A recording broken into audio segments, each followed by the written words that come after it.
Welcome to Dirty Story Night. The following contains extremely explicit content, mature audiences only.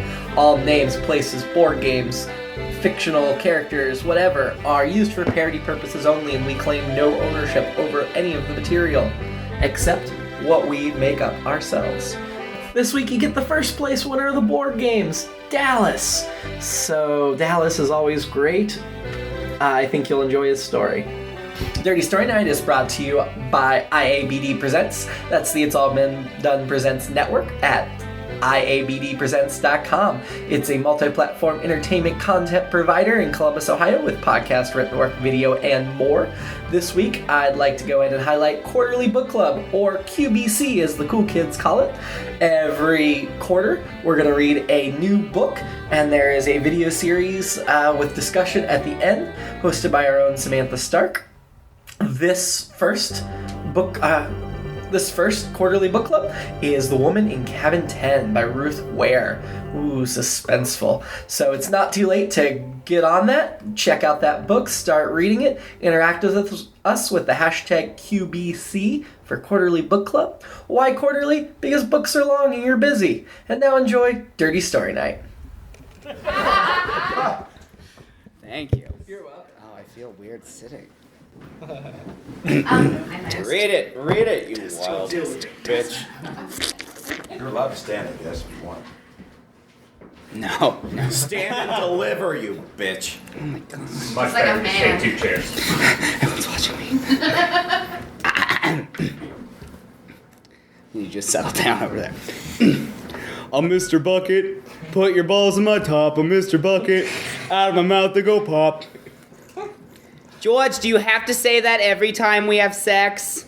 Well, I guess I don't, but why wouldn't I? The kids used to love it. Why do you have to bring up the kids every single time we fuck, George? Lizzie the hippo promised herself she wouldn't get upset at George, but it was difficult. She'd left the days of playing with children's balls behind her when she left the other 3 hippos, but it was complicated since she had to admit her body yearned for a stiff white marble every now and then. I'm sorry, Lizzie. I think I've just been thinking about it since it's been so long. Remember, we were at the top of our game when we were playing with balls. I know, George, but that was a hard time for me. I was fucking all the other hippos, and my cousin Gary Gator accidentally killed himself by shoving all those golf clubs down his throat. Okay, I'm sorry. But I have been thinking, maybe we could just have one more crazy round before we finally retire our ball playing days? Okay, I mean, if you'd like to go one last time, I wouldn't be opposed. Okay. Mr. Bucket and Lizzie rolled over to their nightstands and revealed their hidden treasures. Bucket had a drawer full of a variety of brightly colored plastic balls with small openings in them, just big enough to fit a tiny child's finger and just small enough to keep it trapped there if you fuck up. While Lizzie revealed a bunch of tiny white pearls. You want to go first? She asked. Sure, he responded. I want you to shove your balls in my top. She took the plastic balls and the tiny fucked up shovels that came with them and began to plop them into his top. Slower, baby. I'm not as loose as I used to. And as quickly as the balls poured in, they popped right out of his mouth.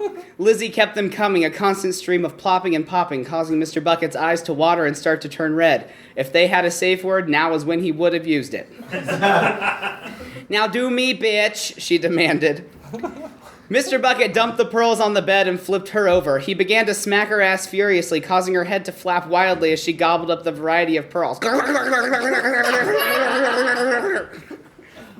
Suddenly, Mr. Bucket began to feel lightheaded, the kind of lightheaded he felt in college when too many balls would get jammed in his motor. Don't you fucking stop, Bucket, she screamed, reaching back to help him hit her faster. But in an instant, Mr. Bucket fell over dead, having inadvertently suffocated on a couple of clogged balls. Lizzie survived the ordeal, but was never the same. Having pushed herself too hard, something snapped and forced the spring in her ass to break, leaving her neck outstretched. People would still try to play with her by moving her neck or bouncing her ass, convinced they could get her to work. But they never succeeded. The end.